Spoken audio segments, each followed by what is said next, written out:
Hello, and welcome to Horror Movies and Shit. I'm your host, Jim, and with me, as always, is. Jim's amateur psychiatrist. Hey, Oh, fuck me. I'm never gonna live that down. all my trauma that I bear for all my fans, all my three fans. I'm just waiting for the revelations in this podcast of the childhood trauma. Well, no, we're not gonna talk about childhood trauma today. So, Mark, we were talking just before about the stuff we've been up to for the last week or so. What venture have you undertaken, sir? So, I, and the funny thing is, right? So, physical media is not something that I buy very much anymore, Right, just because everything's on streaming so much. right, But I do have quite an extensive backlog of of 4K Blu-rays, DVDs. right. And I decided that they needed a new home. So I got a bookshelf. My idea was to get them all in there. Now, that didn't work Okay. because I have too many. But I also decided to alphabetize them, Jim, So, so using the Dewey Decimal System, whatever that is. you know damn well what that is because we grew up in the same time in the same era, so we used the Dewey Decimal System many times. I think that's a US thing. Is it really? Probably. I never heard it until I came here. Oh, that's shocking to Or me. maybe people over there just don't generally talk about how librarians put books in places. I don't know. You didn't have a card index you had to go to look up a book? I rarely went to the library, Jim. I mean, you are rather illiterate, but that's neither here nor there. Well, I am quite sagacious. Oh, indeed, indeed, you are. Yeah. You want to clue me in as to what that means? Sagacious? Mm-hmm. It means wise.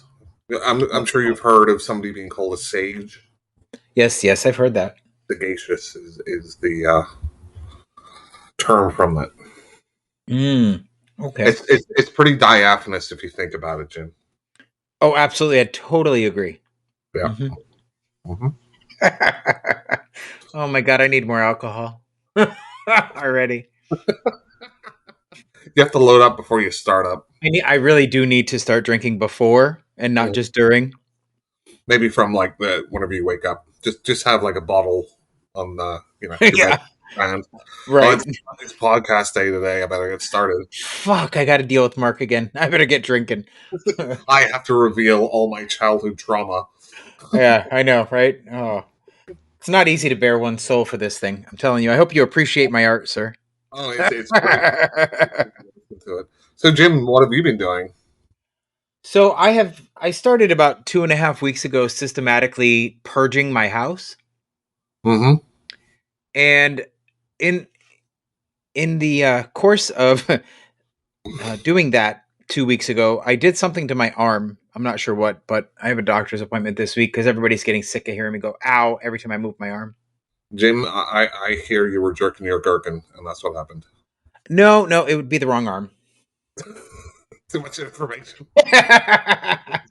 Now I'm experiencing trauma. Right, and you are a child. You are a large man child. So, Well, yeah. but anyway, I got into some cabinets that I have never been to the back of probably since I moved into this house. So I felt quite productive today. Oh, see, and that's a great way to spend your long weekend. Mhm. Well, that and I did get some of my mother's famous chicken noodle soup and her chili. So it Uh, was a banner day for me. did you throw on a copy of The Entity for old time's sake while you were Uh, munching it down? well, I haven't eaten yet, so no. Oh, so a liquid dinner then. Yeah, so far, well, I did have a turkey sandwich earlier in the day, so Uh, uh, I hope all our listeners were sitting down for that revelation. yeah, Shocking. right. Shocking, totally. Oh, I did God. some laundry too. Yeah, I haven't even touched laundry yet, but I do need to do some work clothes. And I'm just. I'm sorry, they must be getting so bored with this conversation right now. It's banal, Jim. It is banal. Okay, so Anyway, now so you you decided on a topic and you did extensive research on it, I hear. Oh, so extensive. I did like 30 minutes worth of thinking on this topic, and it was fantastic. Do you hear that, ladies and gentlemen? The blood, sweat, and tears that go into recording this fine podcast. I mean, I feel rather justified because, I do the recording, the editing, and the posting. So, I Right, mean, but you're the IT guy. oh, is that what it is? You were built So, for this, Jim. built, yeah, built. So I wanted to discuss horror comedy today, Mark. Are you familiar with that genre? Huh. Horror comedy, you say? Yeah, horror comedy. So I have a question for you. Okay. When is it a horror comedy and when is it a comedy horror? Well, a horror comedy I think is intentional, but when you get a horror movie that is just so terrible that it's funny, then it becomes a comedy horror. See, I would say a horror comedy is a movie that's mainly horror driven with some comedy in it. A comedy horror is mainly comedy with some horror in it. And we will get to those, I think. Okay. I mean, I did write down a couple of my favorites. So, Yes, I did a little bit more work, Jim. I would imagine you have more free time than I do, sir. Um, so my two favorite series as far as horror comedy go, Mm-hmm. Ash versus Evil Dead, which I thought was brilliant, Mm-hmm. and Stand Against Evil. Never seen it. It oh my god, it has the guy from Scrubs. I can't think of his name right now. The older doctor. John McGinley. Yes, that's it. And Janet Varney, and it's just fantastic. It's about this town that the sheriffs never last. I think it's like 3 years before Mm. they're dead, and she's the new sheriff in town, and she's trying to. Stan is the previous sheriff, and he did not die, as most of the other sheriffs have. So she's trying to figure out how and why. And meanwhile they have to fight this curse from a previous sheriff who burned, I think it was 33 witches at the stake. Mm. So one of the first episodes I ever saw, there's a scene where they're fighting a pig demon, and Stan's daughter comes in out of nowhere because his adult daughter lives with him and goes, "Why does it smell like bacon in here?" And you say this is a horror comedy, Jim? Yeah. It is, yes. It sounds hilarious. It was if you pay attention to it. But given that you don't, and you don't like series anyway, so I don't imagine you would have watched it much. Do you know what I know or where I know John McGinley from? I think it's John C. McGinley because I don't watch Scrubs? either. Oh, then no, I don't. So have you ever watched the TV movie based on the Dean Koontz novel Intensity? That's right. I forgot he was in that. Mm-hmm. And he was great in it. He was. You're right. He absolutely was, and I totally did not think about that. And of course, the French movie High Tension Mm-hmm. steals, borrows, or I don't know if it's homage, a lot of that movie or book. Yeah. Yep, that is very true. Okay, so what about you? Any favorite horror comedy series that you watch or Uh, have watched? TV series. Yes. Horror comedy. So there was a limited, I think, 6, 7 episode show in the UK called Doctor Terrible's House of Horrible. Why does that sound familiar? I don't think I've ever heard of it. So this is a guy called Steve Coogan who's very famous in the UK as a comedian. But what he did is make like I said, I think it's 6 episodes, but it could be 8. All different, right? So they're all kind of spoofing different horror genres. So you'll have one where it's like there's 3 stories in it. And it's like an Amicus anthology, right? There's one Right. where he like lesbian vampire one, right? So they kind of jump around and like spoof Hmm. different time periods and stuff. So it's really funny. I Okay. see it, but that's the only TV series I can think of. Okay. I'm That's going to fair. preface this by saying that I wrote down a bunch of stuff, but there's going to be ones that I'll think about later and go, wow, I can't believe I forgot that one because I love it. Oh, of course. I mean, there's always going to be things we're going to remember in hindsight, but in the moment, we'll remember what's important. So here's what I did, Jim. I Okay. wrote Here's what down, you did. I wrote down the goats, right? Okay. For me, So greatest of all time. thank you for clarifying. I just found out what that stood for last week at work. Wow, you Yeah. must be confused for a long time. Oh, Yeah, I mean, I understood what it meant, but I never knew what it physically or what it, I guess, translated to. What the well, acronym stood for. you just thought, oh well, somebody's a goat, so they're awesome. Mm-hmm. So I wrote down my goats. So, Um, oh, I do. Oh God, never mind. Never mind. and then I decided, this might be like in my head because I was like splitting up or alphabetizing all my DVDs. I'm going to split them up into different sections. So Okay. I wrote a few that are classic, some that are kid friendly, some that are parody or referential, some Okay. that are kind of dark comedy. What else did I write? Some that have like kind of talk or reflect on society in some way, and some that are so bad that they're good, and then just a brain dump of other ones that just came to mind. Okay. Well, since my list is going to be much much shorter, let's go through mine first, okay? Because these are literally just off the top of my head horror comedies that I absolutely adored that I thought were great. And we're going to start with my most recent favorite, which is Tucker and Dale. Tucker and Dale. Yep. Versus I evil. Yeah, it was such a funny comedy of errors. It's just ridiculous. Mm-hmm. I mean, the things that those poor hillbillies go through with those college kids. Um, Next is Zombievers, which we've talked about before. I still have not watched. You need to. Yeah, I It, know. it's one of those. It tries to be serious, but it's just ridiculous, But and everything does it about it's want to be ridiculous. serious? No, it's called Zombievers. It's called Zombievers. I can't imagine that it's overly serious. It does try to take itself a bit too seriously at times. Huh. Interesting. Next, it's in my opinion a '90s classic. It's a Leslie Nielsen, uh, Linda Blair movie. You know what I'm talking about? Being possessed. That's right. I absolutely love that movie Mm-hmm. because it's the first time you get to see Linda Blair do. At least that the first time I did see her do something other than a horror movie. She did a little schlocky '80s horror movies after Well, The she Exorcist. also did kind of like woman in prison. I think she did like a woman in prison Yeah, one. she went into the softcore porn shit for a while. Yeah. But she also did. There was a movie and I can't remember the name of it. It was like a clip movie, like was it just a bunch of clips?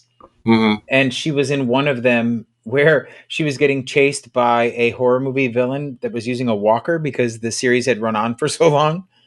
It was quite funny, and it was just a bunch of different trailers, and it was hysterical. Huh. Interesting. I'll have to by the end of the episode, I'll try and see if I can remember the name of it. Another one of my favorites is Ghoulies, and I love all of them. Yeah, and there was kind of a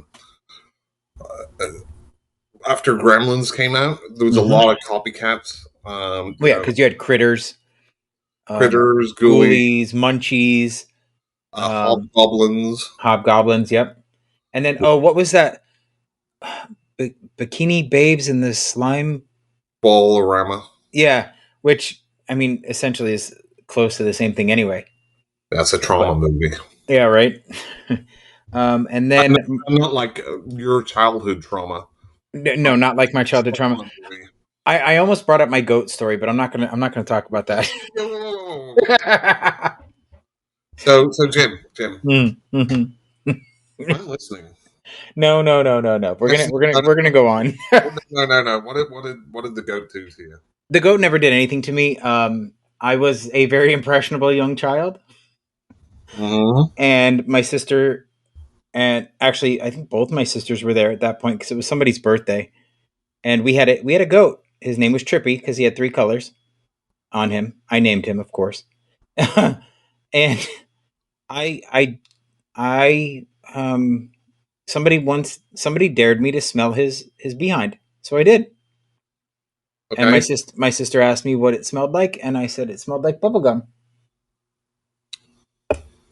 I've never lived that down, and now I just put it out there for everybody to hear. So this was what last year was this, Jim? No, not quite. No, So Jim, did you really think it smelled like bubble gum? I honestly don't remember what it smelled like. I sometimes then would wonder Mm. what sort of bubble gum people are giving you.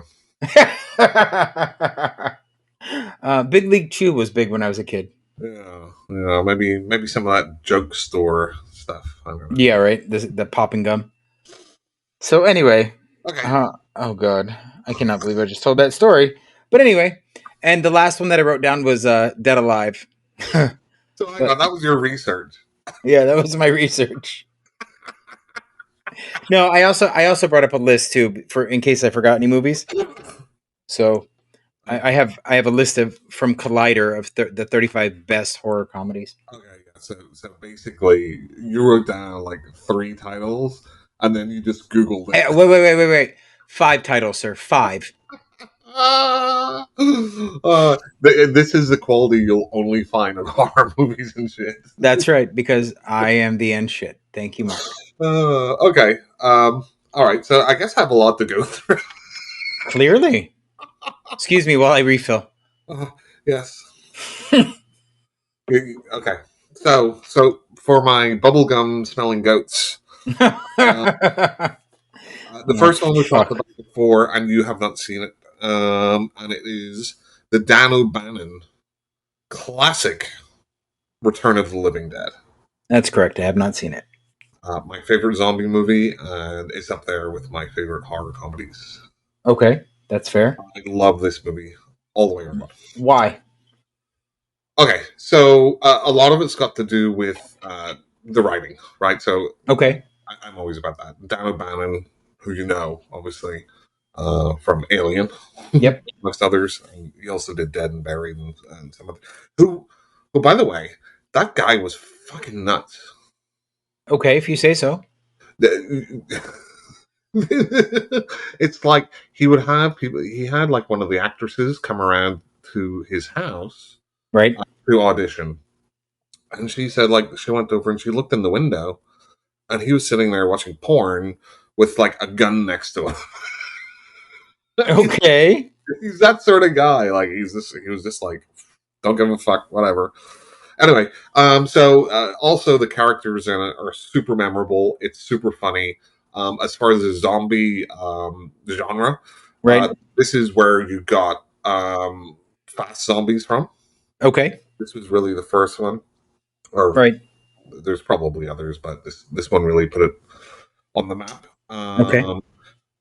It's also got where the zombies eat brains, Okay. right? And this one is super interesting because um, if shooting a zombie in the head doesn't really do much. So how do you kill these zombies? Do you talk them to death? You'll have to watch it to see. Hmm. It's a Okay. high recommend. Okay. You'll have to text that to me because my memory is terrible and I drink way too much while we record. So I will. okay. Next up, I think is the quintessential 80s horror comedy, and it is the Bruce Campbell vehicle, Evil Dead 2. Never heard of it. Yeah, I know, right? I I think this is head and shoulders above anything else in the Evil Dead universe. I could understand. I could understand your point on that. Like, I was like, whenever I watched Army of Darkness, I was pretty disappointed. Now, Well, I mean, now I you're like entitled. You're no, entitled to the wrong opinion. It's okay. so I like Army of Darkness. Don't get me wrong, but coming from Evil Dead 2 to Army of Darkness, just felt they went a little too goofy, and Well, they removed too much of the horror out of it. What did you really expect? He got sucked through a vortex. Where did you expect him to come out? No, I don't. It's not the setting. it's the how It too much shtick for you in the last one. right. Well, Okay. I mean, it is pretty goofy all the way through, and Yeah. this is where I would say Evil Dead Two Hmm. is a horror comedy. Right. I would say Army of Darkness is a comedy horror. Okay. Semantics, but go ahead. Well, I mean, I think it's intent, right? Intent of what the movie is. Army of Darkness is not supposed to be a scary movie. No. No. It's supposed to be a goofy movie. Yes. Whereas in Evil Dead 2, there are parts that are pretty like, oh, that's kind of crazy and scary and. Yeah, like the swallowing of the eyeballs.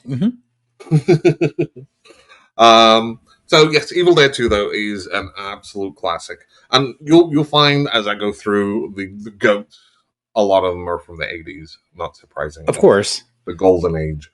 Right. Next up, we have a double bill of Reanimator and From Beyond. Okay. Um, both Stuart Gordon, both loosely based on H.P. Lovecraft, Right. both having Jeffrey Combs and Hmm. Barbara Crampton in it. And Reanimator seems to take a lot of the spotlight between these two movies. I actually think From Beyond's a little better, but they're both absolute classics. Can we pause for a second? Mhm. I just want to talk about Barbara Crampton. Like I'm not convinced that woman ages. It is scary. I mean, I saw her in Beyond the Gates, which is a relatively recent flick, and she still looks the same. Yes, she was. What was the movie? Jacob's Wife. I don't think I've She seen was that one. in, and she does some nudity in it. I'm like, wow, and she's like mid-60s, Yeah, right? But she and looks 40, if that, 35. Yeah, yeah, yeah, yeah. I think she has sold her soul to the devil, yeah, personally, I'm fairly certain she's a bride of Dracula, if nothing else. or she took some of Herbert West's reagent. Maybe. So, do you have any thoughts on Reanimator or From Beyond? Considering I have not seen any of those movies, no. You fucking asshole. Next up, one that you've touched on, and this is Peter Jackson's golden era, Dead Mm. Alive. Finn. So the scene where they pull the German Shepherd out of the mom's throat had me both howling and retching at the same time. I And mean, then and there's a lot, the girl's reaction, she swallowed my dog. or the whenever they're having the pudding scene. Hmm. Oh Um, my god, nothing will make you squirm more than watching an old lady eat her ear that's fallen off out of her uh, pudding. Ugh. and then the guy, I can't even remember what he said, but he's out. I kick ass for the Lord. Yeah. The priest. Uh, Okay, so next up is both from Frank Henenlotter. All hail Frank Henenlotter.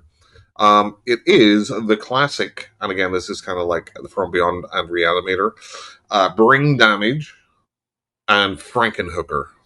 Well, Frankenhooker I've seen, Brain Damage I have not. Brain Damage is my favorite Henenlotter movie. It is hilarious.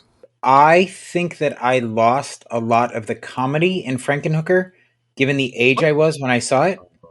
You were probably 3. Your Probably, mom probably probably sat you down. Hey, Jim, you want to you want to no, be scarred for life? Here, no, we'll sit down and we'll have some chili, and no. I'll put on Frankenhooker. No, Jim, this was my stepbrother that made me watch it. oh, I Frankenhooker, and Yeah, and fantastic. I think I was 10 or 11, so a lot of the reference I didn't get. To me, it was just a guy sewing together a woman, and it was quite terrifying. With super crack. And that last scene where she fixes up his body, oh my god, Hmm. it mentally destroyed me. I was like, this is a horrible movie. I never want to see it again. I'll give you a little synopsis of Brain Damage. Okay. So, damage. This guy is living in an apartment Hmm. complex, and he comes across this creature, who he finds out is Elmer or Elmer, Okay. and it's a little turd-looking thing that's blue. It's got a Mhm. little face, and he talks. Okay. And what he does is that he needs to feed, Okay. but he's a parasite. So Okay. he basically crawls up onto his neck and he injects him in the back of the neck with Mhm. like a toxin. But what it is, it's like crazy drugs. Okay. And so he gets him to basically go out and, like, through his drug haze, find victims for him to eat. But Sounds it's very much like an addiction thing, and you could right. say it's an anti-drug movie. You know what? It's It, it's hilarious. it sounds almost like Bad Milo with the little shit monster. Right? I haven't seen that one, but It's you're not yeah, missing much. yeah. Okay. Next up is John Landis's. Jim, what am I I going to? I don't know that name. It's American Werewolf in London. Yes, yes, yes. Yes, yes, yes. Yeah. See, throughout the times that I watched it until until later in my adult life, I never really considered it a comedy.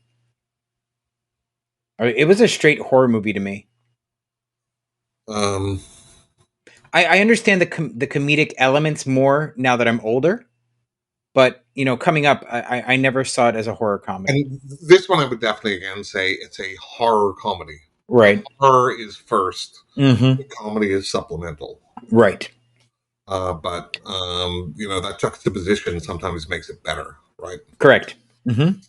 Okay, well now we have the Tom Atkins classic Night of the Creeps. Great flick. I have seen it once. One of my favorites. Absolutely hilarious. And what is it about this movie that you think is so It's fantastic? it's the writing again. It's the Okay. writing. I mean, I know it's kind of like that's a very uninteresting answer to it, right? But I mean, the setup, alien invasion, it's campy, but it's the dialogue, right? Right. It's Tom Atkins, Mm-hmm. classic Sparky. Like Right. it's just uh, I will say, okay, so writing's one thing, but especially with comedy, the actors play a huge part in it That's true. because you have to have good timing or the way that you're saying something that just makes it work. Right. So yeah, the last one that I have, and this is the most recent one. Dun Uh, dun dun. this is John dies at the end. See, I have not seen the entirety of that movie. I started watching it, and then for whatever reason, I shut it off, and that's as far as I got. I knew I was going to love this movie from the opening scene, Okay. where I don't know if you remember, it's just a voiceover, and he's saying about um, meeting this guy who's like a zombie, and he Right. kills him with an axe, right? Right. And then he sees like something else, and he uses his axe and he chips the blade of the axe. Okay. So he takes it to a guy to fix it. So they swap out the head of the axe. Then he sees something else, right? Mm-hmm. And he breaks the handle. So he brings it back to a guy to fix it, and he puts the new handle on it. Okay. And then the guy that he killed at the start, the zombie, is back. And the zombie walks in and points at him and says, "You're the one who killed me with that axe." But is it the same axe? No, at this point, it's not. So I knew I was going to love it. That's actually like a question based on the ship of Theseus. Like how if you repair something over and over again, Right. is it still the same thing? No, because at some point you've replaced every piece, and it is now a new object. Right. But it's just an interesting quandary, right? To think Yeah. about something. So John dies at the end. I absolutely love it. The book's great too. This is Don Coscarelli, directed, who most famously directed the Phantasm movies. Well, the first four. Right. And Bubba Hotep, another horror comedy, Oh my god, which, I love that movie. which I'm going to say, and I hate to say this, that didn't really work for me. What? Didn't really work for me. It's got What? Bruce Campbell in it. It's got a wacky premise. It's got It's got Ozzie Davis and an ass sucking mummy. How could you not love Todd that movie? Corelli directing it. It just didn't work for me. Why? I don't know. Like you have Ozzie Davis running around talking about how he's JFK and the CIA dyed him black. That in and of itself is freaking hysterical. Just listening to his delivery. Yeah, I don't know why it just didn't click with me. It just never clicked with me. Well, again, you're entitled to your wrong opinion, but go ahead. It's a movie, one of those movies that I could just lie and say I love it, right? And oh, it's great because everybody thinks it's great, and I really want to like it, but I have to be honest, it didn't Yeah, really. that's true. That's Unfortunately, fair. I respect your incorrect opinion. hey, it's subjective. It, Like I say, like I wouldn't tell anybody else it's a bad movie. It just didn't work for me. That's the only well, thing. I will Um, gladly die on the hill where I say it's a great movie. But anyway, go on. if we agreed about everything, it'd be very boring. That's true. Okay, so I just wrote down a few, and again, these are all like brain dumps, so I've probably forgotten a whole bunch of stuff, and I didn't Google anything, Jim. So so I thought Uh, it's on my head. Okay, so the different kind of genres. All right, so if you go into like classic horror comedy, you could probably go back, and I'm sure there's stuff before this, but the first one that I thought of were the Abbott and Costello, oh, Meet the the, Mummy with the, the Universal the stuff. Yeah. Universal monsters. And again, those I think probably are more comedy horror. Mm-hmm. Then we have like the Vincent Price stuff, like a comedy of terrors, which is fantastic with Peter Lorre in it Right. too.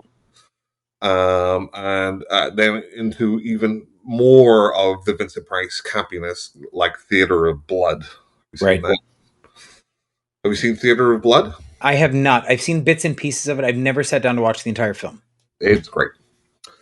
So then I was like, okay, well, what about kid-friendly ones? Because there was a bunch, and I know you're probably more of an expert in this than I would be, Tim. Well, I can try. So here's just my top of the head list. Okay. Gremlins. Of course, yeah. Except for the whole, dispelling the SANTA thing. Oh yes, and Just in case there are any kids listening. and I'm sure you probably know they wanted to make this more of an actual horror film than a comedy, right? It was Mm-hmm. supposed to be aimed at not kids. Right. Like his mom was supposed to be decapitated and stuff.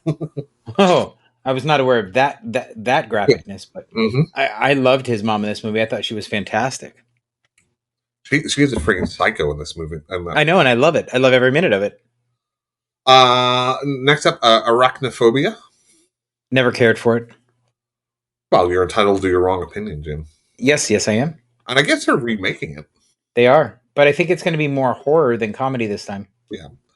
Although I will say, I think this does a good job of riding the line between horror and comedy, because there's definitely parts in it which are, especially if you're not don't like spiders, obviously, they're going to be very effective. Um, If and you say so. so you think it's a comedy all the way through? I didn't enjoy the movie at all, so no. That's not my question. I think it attempts to be a comedy all the way through, but it doesn't work for me. Nah. Well, maybe that's why you didn't like it, because Yeah. you looked at it as a comedy, and it's not a straight comedy. No. Okay, moving on. We've already covered Night of the Creeps. Yes, you think it's a family movie? No. So, from the same director, we have The Monster Squad. Yes, Monster Squad. That is another Universal Monsters movie. Right. It's Goonies with with Universal Monsters. I would not put it on that level, sir. I would. I'm sorry, you're wrong. See, even the dog agrees. I know. Shut up. They're angry at you, Jim.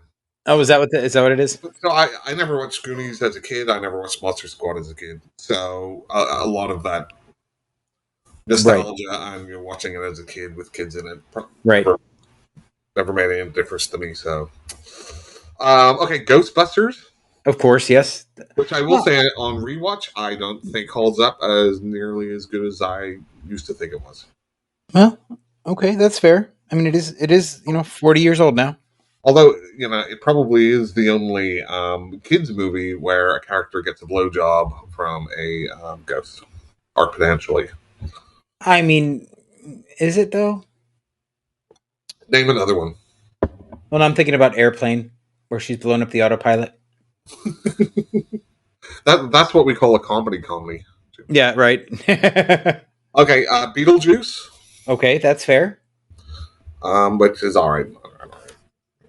Sorry. Critters, Oh, I kind of love the same with critters. the Ghoulies. Yep, and then well, if you're gonna go in that vein, then you have to do Leprechaun too, right? So yeah, I'm going to talk about that in a little bit.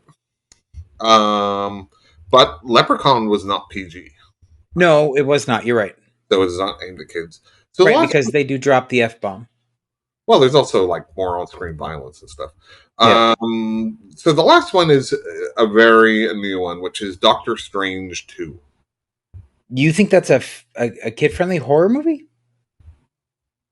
It's a kid-friendly horror comedy movie. Yes. I disagree. I think it's just another Marvel movie. Well, okay. So Jim, you didn't see anything horror related at all. Just in because there are horror movie references in a movie does not make it a horror comedy. Sam Raimi's Doctor Strange 2. Yeah, but I still am not going to put that on the level with Drag Me to Hell or Evil Dead. It's not a horror movie. It's a superhero movie, for Christ's sake.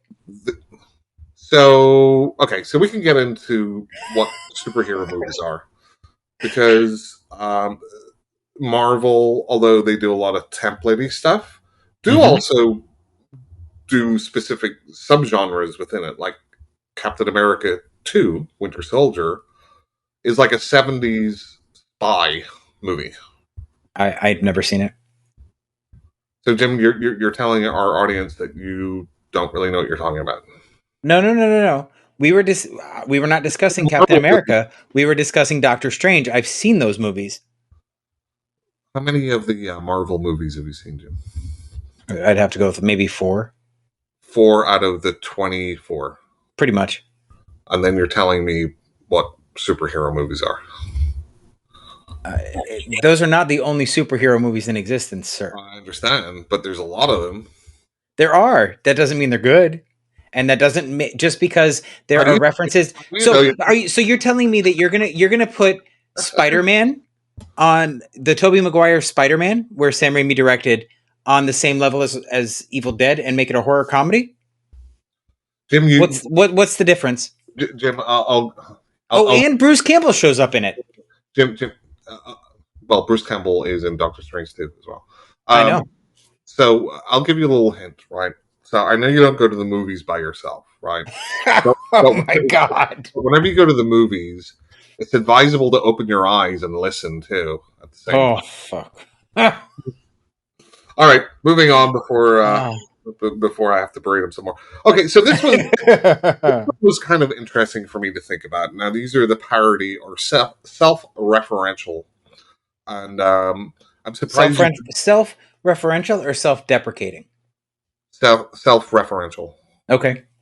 So I'm surprised you didn't bring up your favorite movie of all time, Scream, in your little list. No, because I don't consider it a comedy.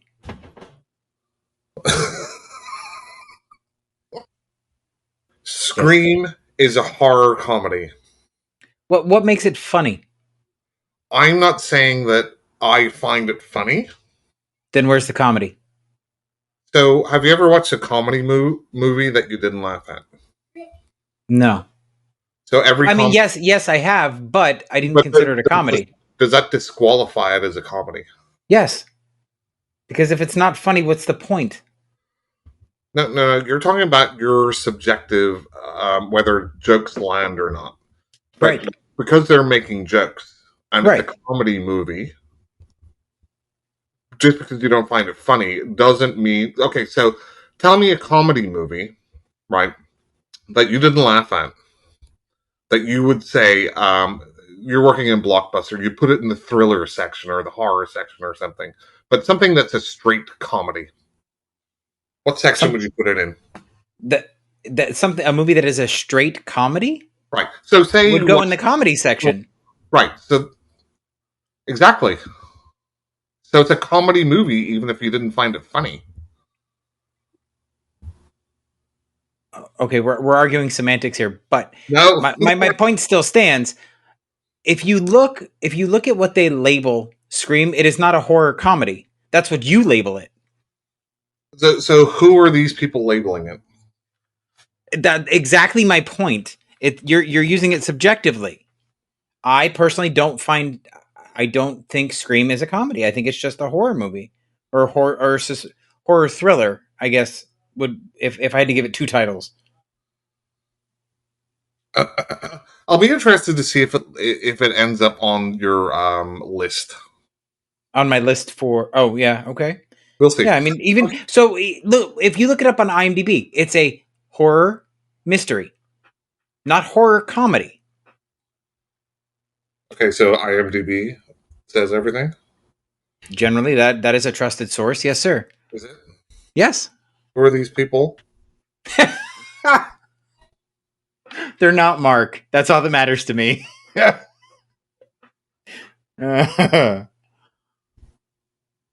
Seriously though, I never considered Scream a horror comedy. Like I say, I'll be interested to see if it turns up on the list. Okay, moving on. Yep. We have the Astron 6 production crew. This was one of my favorite recent horror comedies, and it is The Editor. Have you seen The Editor? I have not. No. After I've exposed you, Jim, to some Italian movies, This is another Giallo movie. so this is a parody of Italian giallo movies, and Oh, it's God. hilarious. I mean, given your taste in Giallo movies, I don't know that I would agree, but okay. Well, you have to be somebody who has watched giallo movies to understand what the parody is. Okay. But it is great. Okay, so we went from Scream, and now we go into scary movies, right? So we Oh went to God. parodies, and these again would be a comedy horror. Right. That I would agree with that. I hate the scary movies. I liked a couple of them, but um, but okay. So we already talked about Repossessed, but I'm going Uh-huh. to talk about another Leslie Nielsen comedy horror classic. Dracula Dead and Loving It. Look at me, Renfield. I'm drinking wine and eating chicken. It is hilarious. And a lot of it is Leslie Nielsen. He's just Yeah. great as like the deadpan, Yeah, and clueless. Was it Peter Fishman was Renfield? What was the guy? Oh, yeah. I I forget don't know his name. the actor's name, but yeah, he's been in a ton of stuff. Well, Yeah. he was the guy that was in Ghostbusters 2, right? He was, and he was also in um Ally McBeal, the TV show Ally McBeal in the 90s. Oh, shit. It's Peter McNichol, Christy McNichol's brother. There's a movie that I should have put on this list just talking about Dracula Dead and Loving It. Oh, God. What the Vampire in Brooklyn. No. It's got the guy that I really like who's in a lot of stuff. You watched Saturday the 14th, right? I did. What's the name of that lead character guy? Jeffrey Tambor. No. Oh, the father, you mean? Richard Benjamin. Who Yes. I always like, no matter what movie he's in, Mm-hmm. always like him. Okay. Like, just, I don't know. He's just super likable and super funny. But Okay. he was in what movie? It was a vampire comedy. Other than Saturday the 14th? No, it was straight vampire comedy. Like One Spitting? Rather than a gay vampire comedy, I guess so. Benjamin. Okay, hang on. I have to. If I don't look this up now, I'm gonna go freaking mad. He wasn't in Once Bitten, was he? No. Love at First Bite. I don't know that one. 1979 horror comedy. Very funny. Okay. Okay. Cabin in the Woods is still under the parody self-referential. The only good part about that movie was Sigourney Weaver. I like the movie. That's it. That's on you, my friend. One which, in the good old days of the A's and B's of horror, this is where we kind of decided, no, it's too much work. Behind the Mask, The Rise of Leslie Vernon. I still have not watched it. right? And uh, it is a parody, but it's not a parody like a scary movie, right? Right. It is a what's the word? Like breaking down of Deconstruction. there you go, of like the slasher genre. Mhm. So I'm curious, would you put Motel Hell in the horror comedy section? I would have to watch that again. It's been so long since I've watched that. Yeah, I would need to it's watch it again and see whether. So here's the thing with comedy and horror, especially like just in general. okay. There's a lot of horror movies with comedic little elements in it. Right, because you have to break the tension somehow at some point. Well, you don't, but a lot of them choose to do. Yeah. Like you can watch like a Cannibal Holocaust or something, deadpan all the way through, serious, straight, no joking around, no ha. Right. But a lot of them will have little moments or little Mhm. characters that just say funny little things during it. But that Right. doesn't, to me, that doesn't qualify it as. There has to be like a percentage, like as I'm watching it, of how funny it is, or. Right. Anyway, so we've already talked about Tucker and Dale versus Evil. Mm-hmm. I'm just going to throw in the Bad Band movie series. I don't know what that is. Like I just came across like one of them, and there's like a whole bunch of them, and it's this like older guy, Mm-hmm. and it all revolves around this house. So in the first one, he's bought it and to flip it, right? But Okay. he's putting up security cameras and stuff. It's kind of like a found footage type thing, but it's mainly just him wandering around a house. But it's so funny. Well, subjective because he kind of reacts like what would happen if you're a kind of a grouchy old guy and there's like spooky stuff happening Right. and you're trying to flip this house because you need to because you spent all your savings on it. So Right. he's wandering around just like, just like it's. I mean, it's very low budget, but it's great just to put in the background sometimes. Yeah, Okay. bad band, lots of them. So next one, I thought about this, and there's probably I know I'm missing a ton of these, but kind of dark comedy horror. Okay. So I would say like the Human Centipede, Right. Again, I've never watched any of them all the way through. Tusk. Yeah, Although that, that was I could see that. That is a dark comedy. Yeah. Okay. yeah, that one's a dark comedy horror. Yeah, I'm not gonna lie. When Rainn Wilson and Justin Long fight at the towards the end of that movie, I was dying. It was funny. Yeah, I thought it was very funny. Yeah. Clown. I could not get all the way through that movie. I So did not enjoy it. So this is a movie that I thought was very interesting as far as tone, right? Right. So tonally at the start, it's pretty lighthearted and Right. it's pretty funny. Oh my god, I've got this clown suit on and I can't get it off and da da da da ha ha ha ha. Ha. But it gets then very dark towards the Right. end where he wants to eat children Right. and he tries to kill himself. I don't know if you got up to the part where he tries to kill I did himself. not. Mhm. So, spoilers for Clown. You should go watch it. Skip ahead 1 minute, people. So he decides that the way he's going to kill himself, he gets two circular saws, and they're running behind him, and he's sitting on his chair, and he's going to tip himself backwards to decapitate himself. It's pretty funny. Also, things like the lighthouse, Never saw it. American Psycho. I would consider that more satire, so I can see that. Okay. Yeah, but it's pretty dark comedy too. I mean, yeah, I can see that. I can Yeah. see that point. It is. I get that. Um, so whenever we talk about, so that's kind of my list. I'm sure there's a million more that I've forgotten. Well, let's Uh, see what Collider has to say then. oh, I am not finished. You just said that was your list. No, That no, no. means you're finished. List of dark comedies. I have got Oh. many more to go Oh. through. Don't you worry. Okay. Hey, I'm here for it. So then in my head, I was thinking about like franchises. So if you look at, we're talking about Leprechaun. Right. I mean, that is kind of the whole series is based upon goofy, funny type of stuff, right? Right. But then you look at even Nightmare on Elm Street and how that almost became comedy, right? It did start venturing into the comedy after part three, I Right. think. Yeah. Yeah. It just went like until like the Freddy's Dead, where Yeah, it's which was so bad. I wanted to like it so much. so and there's a lot of those kind of series where it's just kind of fun, like Tremors. But then you get movies like Friday the 13th, which takes forever. You know, like it's been going forever, and then they come out with Jason X, and that is just a balls to the wall horror comedy, and I enjoyed that whole ride for that whole entire movie. That one is definitely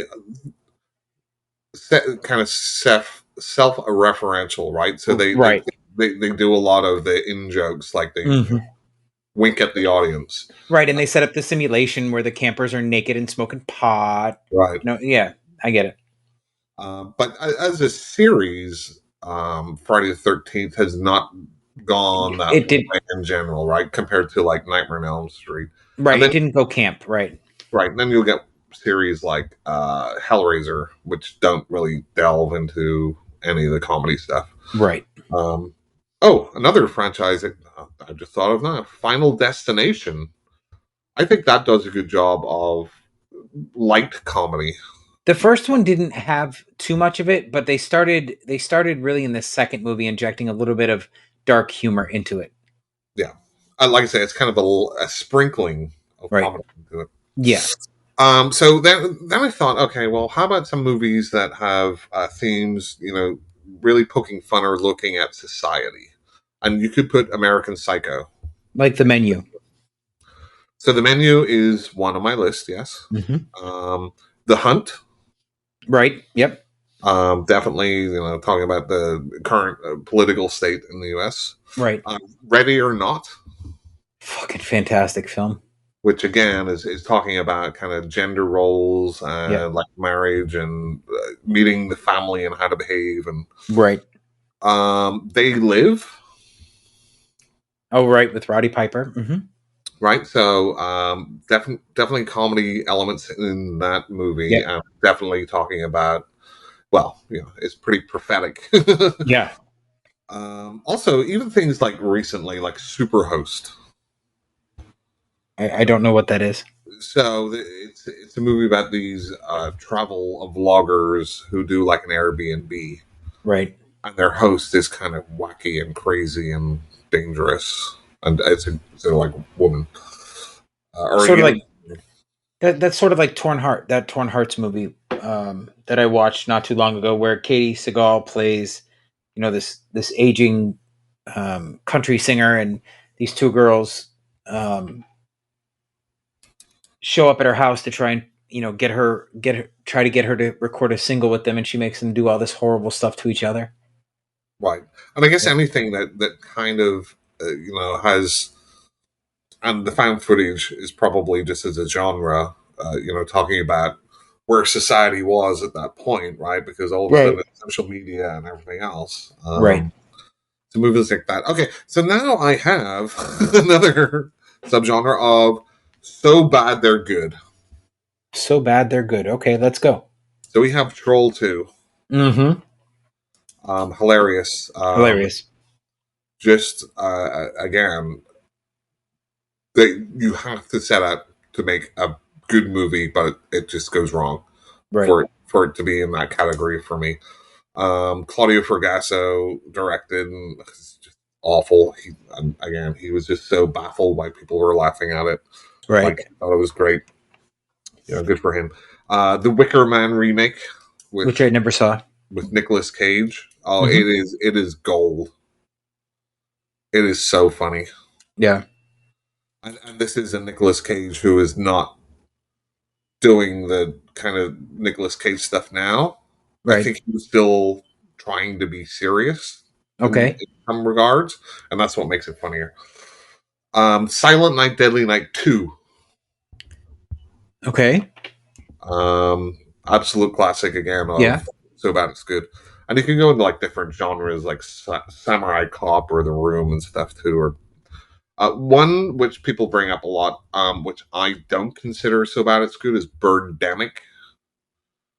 I I just I just found that boring. I don't know anything about that one. Birdemic, Shock and Awe or Shock and Terror. Yeah, Yeah, never saw it. yeah. Um, one that we both have watched, Jim, The Last Shark. I don't know that movie. And really, that kind of is just an example of a lot of foreign movies, especially like Italian stuff during the like Hmm. 70s, 80s. They do a lot of copycat stuff and just a lot of goofy shit. And it's just hilarious to go back and watch. Speaking of sharks, Jaws: The Revenge. I I don't know that I would consider that so bad it's good. I just thought it was terrible. I think that's a good one to like. Again, that's a background movie for me that I can Yeah. just smile at and look at. And Michael Caine's just like counting the dollars. I still don't understand how the shark got up high enough to be impaled on the boat. Well, I jumped. Yeah. God. Oh my god. But we're not in South Africa, so sharks don't breach. What? What? That's your biggest issue with that movie? No, that's just one. That's just one. Not that the shark somehow telepathically knew to go find the birdies, and then she flies off to the Bahamas, so it follows her, Right. even though she's in a plane Yeah. or whatever, and it's too warm there for those types of sharks. Right. Anyway, then we even get like stuff like Halloween Ends. We Oh. did a watch along. Yeah, we did. I almost feel like rewatching it and just laughing at it. Hmm. I'll Oh, wait. put yep, Go ahead. Go ahead. I'll put another Halloween movie in there. Rob Zombie's Halloween 1 and 2, Never. Never. Never where will you get that on my fucking TV again. where you can have a drinking game. Right, every time somebody swears, take a drink. I'd be on the floor in 10 minutes. Right, right. It's just so funny. So So you yeah. want talking about dark comedies for Mm. horror movies, a movie that I had to see twice to appreciate because I hated it when I saw it in theaters because of Mhm. all the comedy that was in it. But then Mm. after rewatching it at home, I really enjoyed it. Was From Dusk Till Dawn. That is on my list of others, quote unquote. But yes, From Dusk Till Dawn, and it's an interesting movie because whenever you Mhm. talk about horror comedy, right, and it's Right, only half horror right, because the first half is just kind of the kidnap and all that sort of stuff, right? right. Yeah, it's I really like it. I really Margaret. like I really like how they separated the two tonally too. Like the Hmm. minute Cheech Marin shows up, that's when the comedy starts taking place. Right, I mean, as soon as you hear him hawking pussy, okay, it's gonna get funny. and the funny thing about it is that Quentin Tarantino plays a real creep in it, Mm. and that is the best performance I've ever seen out of Tarantino because I feel he probably is. He's got a thing with feet or something. All right, so I just have a brain dump of just some Okay. other movies that were like I didn't want to put them in categories. So we talked about Dead Alive. We can Hmm. also throw Bad Taste in there too. I didn't find it funny. I actually found it quite boring. Okay, it it is funny. I think obviously it's his first movie. It's amateurish, Right. and I think the editing might have been a little bit better. But it's funny, and you could even look at like Meet the Feebles. Have you Yeah, seen I don't Meet the think I've seen that one yet. it, it's kind of out there. Uh, they're all like puppets, Yeah, like I love puppet horror. right, but they're all but they're all puppets, Yeah, right, yeah. That's like Dave Made a Maze. They go into the maze and they all become puppets, and then they start getting disemboweled. It's great. right. But these have always been puppets. I get the point. Okay, so whenever we talk about like okay, so we're talking bad taste, we're talking about Peter Jackson, we're talking about New Zealand. They've come out with other movies like Housebound. Have you seen Housebound? I have not. No. Um, Deathgasm. There's I a have number. not. There seems to be like something within New Zealand that's and horror comedy. They seem to make quite a few of them. Kiwi exploitation. Uh, is New Zealand Kiwi or is that Australia? I don't know. Oh, They're I thought that was New Zealand, but I could be wrong. It was just a joke. It could have landed that poorly. they're Antipodean anyway, Jim. I'm sorry. What? Antipodean. Explain. Antipodean is just a word to describe kind of Australia in that area. Mm. So we have So two. FYI, let's do a little bit of education. You ready? Right, Kiwi is commonly self-reference used by New Zealand. right. Um, Aussie. its usage is not considered offensive. It's generally viewed as a symbol of pride and affection for most people in New Zealand. Thank you for the clarification, Jim. You're welcome. Whenever you published where people are listening from, I did not see anybody from New Zealand, so I think we're safe anyway. That's true. That's true. Until we conquer New Zealand, we're not going to be the podcast that we want to be. So far we have Turkey and we have Canada, and we have the minor U.S. islands Shout out on the UK. Shout and out the to UK. all our global listeners. That's right. Okay, two movies by John Sayles, written by John Sayles, who also wrote. I guess I could have included this too. The Howling. Okay. That probably would fit into the dark humor. I don't know. Not for me. I just because I always feel that movie's feels like an exploitation movie to me. Maybe it's visually, maybe it's I don't know. Something about it. My thing about that movie is, and we talked about this when I met Dee Wallace at Spooky Empire, is I cried when she changed on air. Like I physically cried. Well, you have a lot of trauma, Jim, to get out. So I do. That was a healing thing for you. Uh-huh.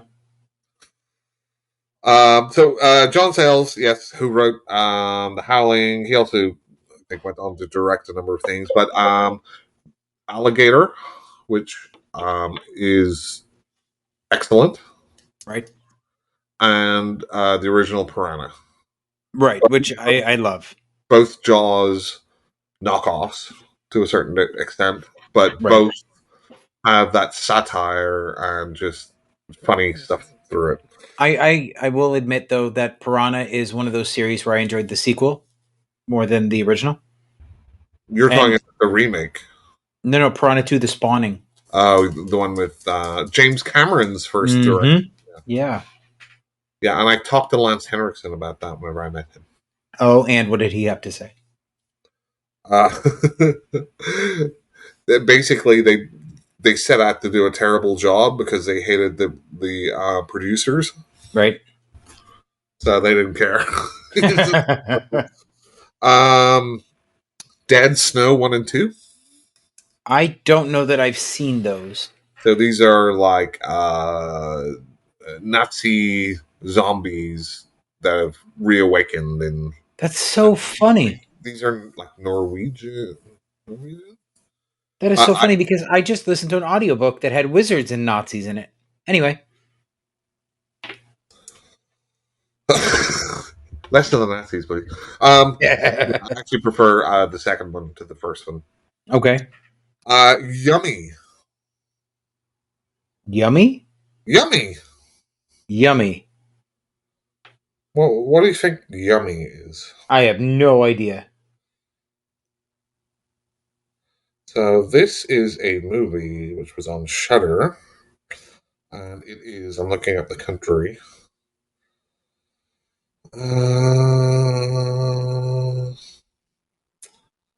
Where is this from? It is Eastern European. Flemish. It's Flemish. So here is the synopsis. An orgy of blood, violence, and fun in which a young couple traveled to a shabby Eastern European hospital for plastic surgery. Okay. Ooh. So this is like a zombie. This is kind of got notes of Dead Alive in it.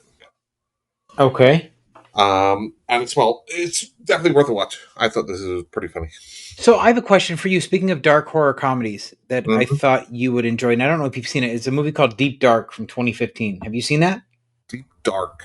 Mm-hmm. It's about a man who he's an artist and he moves into this apartment and there's a hole in the wall and the hole begins to talk to him and at one point he has sex with it and it's just totally bizarre. But Um, I don't understand why I enjoyed this movie as much as I did. But uh, I thought it was good. Jim, what are your feelings about walls in general? I don't have. I appreciate the job they do with keeping my roof above my head. Do you find them sexy? No. Mhm. Are you sure? I'm pretty positive on that one. Yeah, I I've don't. never had an inappropriate thought about a wall or a hole in a wall. Yeah. Glory be to you, Jim. Well, I'm sorry. Have you had inappropriate thoughts about your walls? No, I don't watch movies about people humping walls. So No, he wasn't humping a wall. he He was stuck humping a his hole dick in in a it. wall. Right. Anyway, Anyhow, okay. Happy Death Day. which I kick myself because I put myself off that movie for so long. That's a good movie. Yep. We already talked about From Dusk Till Dawn. So kind Mhm. of along the same lines of Happy Death Day, Freaky. I did not think that Freaky was that great, to be honest. I thought it was. I It thought it was was it was just like okay. yeah, it's like a 7 out of 10, but it's not memorable. It's maybe a 4 out of 10 for me, Well, of course, so that's that for most people. That's a 9 out of 10. Uh, probably. Going back to Trauma, Jim. We're going back to my trauma. What? No, no, Trauma. Okay. I'm sorry, my mistake. I said Trauma. So, Toxic Avenger Okay, yeah. series. Yeah, yeah. Going back to Mr. Nicolas Cage. So this is a recent watch, and we talked about this a little bit. Willy's Wonderland. Which I thought was done so well. So and there's no. It's not like comedy lines in it, right? Right, because he It's doesn't speak. it's ju- but even from the other characters, Yeah, it's funny just because of what he does yeah, and agreed. the way he behaves. Yeah. So comparatively, how would you rate the Willy's Wonderland compared to the Banana Splits movie? I thought Willy's Wonderland was much better. Hmm? Now, if Nicolas Cage wasn't in it and they had just a regular character talking and just because that's the Banana Splits movie, right? They're Right, just regular. It doesn't have that absurd twist to it. right. Um, Uncle Peckerhead, Jim. I've never seen that one. It, I've it's a seen Pecker, but I've not seen Uncle Peckerhead. it's a pretty funny like kind of indie movie Okay. about a guy who ends up trying to be like a roadie driving this band around, but he's like a demon. Oh, But he can do things so that he does like turn into a monster, right? So, okay. Killer Clowns from Outer Space, Of course. Yep. Classic. Shaun of the Dead. Yeah, I agree. Great movie. Uh, Which yeah, I just so speaking on that, I just finished that trilogy recently. I have not seen the last one. I just watched World it Nemesis probably. Yeah, I just watched that probably 3 weeks ago. and It was enjoyable. a couple of Christmas movies for you here: Krampus Krampus. Hmm. and Santa's Sleigh with Bill Goldberg. I saw that and I thought that was really well done. Yeah, But you also can't forget your favorite series, Silent Night, Deadly Night. right. It goes into that camp. That camp if we're doing Christmas movies, and don't forget Ginger Dead Man, Passion of the Crust. Who could forget? Right. I also want to say something I forgot to say about the So Bad They're Good. Mm. I will put a lot of sci-fi movies in there. Now, whenever I say sci-fi, I mean the channel. Right, And whenever I mean sci-fi channel, I mean when they spelled it SCI-FI. right. Once they Like went into Frankenfish. Frankenfish was a good movie. Actually, Yeah, that's what I'm saying. I consider that a horror comedy, and I really enjoyed it. no, I'm specifically talking about some of the movies that they made where they were trying to make good movies. Such as, Grizzly Maze, was that it? There was a whole bunch. I was going to sit down and research yeah. it, but I couldn't be bothered. But there's a whole bunch. Whenever Sci-Fi Channel used to be the Sci-Fi Oh, Channel, right. I absolutely agree. I loved sci-fi movies back then. which Loved them. were just terrible, but they Right, were hilarious. But again, they were definitely trying to make good movies. right.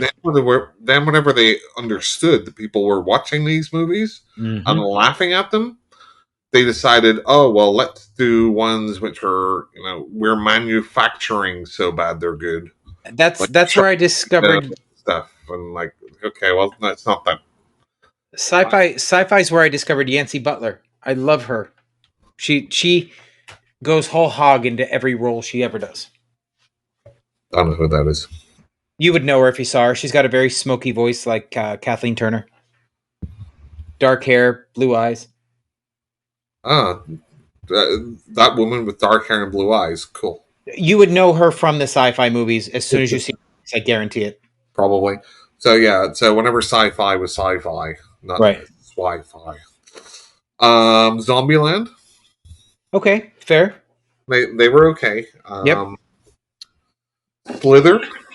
I never saw. So Slither is very much took its ideas from Night of the Creeps. Right, and we discussed that not Yeah, too long ago, and I told you flat out the reason I didn't watch it is because I thought it had snakes in it, and I can't do snakes. yeah. Now there's no snakes. Fright Night, The original or the remake? the original. Okay, Jack Frost. with Michael Keaton. No. I know. I'm kidding. I'm kidding. I know. So that was my brain dump. Okay. I'm sure I've missed a million other ones. Well, that's okay. Yeah. So, are you ready for me to go through this list? Let's see if Scream's on it. Yeah. So, we're gonna go. I already hate you. So this list is the best 35 or the best horror comedies from Collider. Ready? Right. So I'm going to start from the bottom and work my way up. Uh-huh. First on this list, or at the bottom of this list, is Bubba Hotep, which we already discussed. Yep. Then we go up to Cabin in the Woods, which we already discussed. Yep. Then we go up to The Love Witch. Not seen it. Me either. So it says it leans heavily into the dreamy late 60s aesthetic, which has the power to recall the softer side of Dario Argento. In the right moments, there is richness to the world Biller has built in all its technicolor glory that immediately casts a spell on you. Yeah, I've seen the cover and people talking Yeah. about it in general. I just And I'm not going to lie, the cover's probably what put me off that movie. Yeah. So then we have Young Frankenstein. So I don't consider that horror. That's fair, but it does have a universal classic monster in it, so I understand its place on this list. Yeah, but I don't think there's any other than having, the setup of Frankenstein and Frankenstein's monster. There's no horror elements in that. Right. So next up is Cooties, which I have not seen. No, not seen it. Which then leads me to the fabulous Little Monsters. That was a great movie. That's an aside. That's not on this list. Oh. And next up is your favorite Stalker movie. Take a guess. Stalker movie. Mm-hmm. Horror Yeah, comedy. the main character. I don't consider it a horror comedy. But that's the list you're reading from. Right? I know. I don't know. It's Scream. Oh, huh. I mean, it's entitled to be wrong too. Up next is Megan Fox's vehicle, Jennifer's Body. Yeah, not seen that. Me either. Then we have Night of the Creeps. Yay. Tom Atkins. Mm-hmm. So we talked about that. Next is Tucker and Dale versus Evil, Right. which we already talked about. Yep. And this next one, neither one of us mentioned, and I'm kind of ashamed of us. Uh-oh. What we do in the shadows. Uh-oh. It's a Okay. great film. Great film. Right. This other one, I don't know if you've seen this or not. It's The Final Girls. No. This is a great homage to Final Girls, and it's done really, really well. So the movie is about a girl trying to connect with her dead mom, and I don't mean connect like hold a séance. I mean her mom was a scream queen, so she's going into a marathon of all of her mom's horror movies, and her and her friends are in a movie theater, and they get sucked into the movie. Literally, they get sucked through the movie screen into the movie. Oh, Last Action Hero esque. Yes, very last action hero esque. So, and it's done so well. I was really surprised by that movie. Hmm. Then we have Gremlins Yep. is next. Next is This Is the End, There which you. I don't don't think I've seen this one. That's the Seth Rogen one, right? Yeah, it's the Seth Rogen one, and I think they have like Satan's penis in this. Was the only thing I remember from this movie. I watched, I think, half of it, and then I think it turned like I. Yeah, It just wasn't. It was just like cameos and cameos and cameos. Oh, right. I see. You got all your friends in this, but it's not really so interesting. I do not remember this movie, but Eating Raoul. Not seen it. It's an '80s film, but I never would have realized that it was horror comedy. So how do Now remember, Jim. Every single movie on this list is definitely a horror comedy. So shut up, shut up. Um, so apparently this couple, the Blands, which are played by Paul Bartel and Mary Warrenov, have had it with the influx of swingers and degenerates in their apartment complex, and that sets off a chain of murders. oh, speaking So of Spears, reminds me of another one that I forgot to add is Terror Vision. I don't remember seeing that movie. It is hilarious. It's have you seen Napoleon Dynamite? I have. So the guy that plays Uncle Rico, Mm-hmm. he's in it, and this Okay. is like an '80s movie, so obviously it's a much younger guy, Right. and like he's a metalhead in it. No. And Okay. it's hilarious. And the the grandpa comes up with an idea about like a business where you'll never Mhm. lose money, Oh. and it's lizard tail jerky Ew. because like the lizards will just regrow their tail. Right. Right. Yeah. That just sounds absolutely ridiculous. Next up, we have the John Landis vehicle, Yeah. American Werewolf from London, which we already discussed. Yeah. Then we have They Live, which again we also discussed. Mm-hmm. Dead Alive Yep. with the zombie baby, we already discussed. Killer Clowns from Outer Space, we already discussed. Mm-hmm. Reanimator, we already discussed. And then number one, Army of Darkness. Uh, So, in all fairness, it says Evil Dead 2 or Army of Darkness. Take your pick. They're both iconic. wow. But they quote Army of Darkness. I'm going to look up another list and see if Scream's on it. Let me see. Best horror comedies. Okay, let's just go to what list do we have here? Well, we did the one from Collider already. Okay. Do, do, do. Okay. I think there was one from The Vulture. 25 best horror comedies, vulture.com. Okay. 25 horror comedies that are actually funny, it says. Well, I'll be the judge of that. Indeed, you will not. Okay, first one, Evil Uh-huh. Dead 2. Okay. Next one, it's just funny we were talking about it. Freddy's Dead, The Final Nightmare. No, it wasn't funny. But anyway, go on. Uh, Okay, I was going to read Happy Death Day. We talked about Right. Shaun of the Dead, Yep. Scooby Doo and Zombie Island. Oh my god.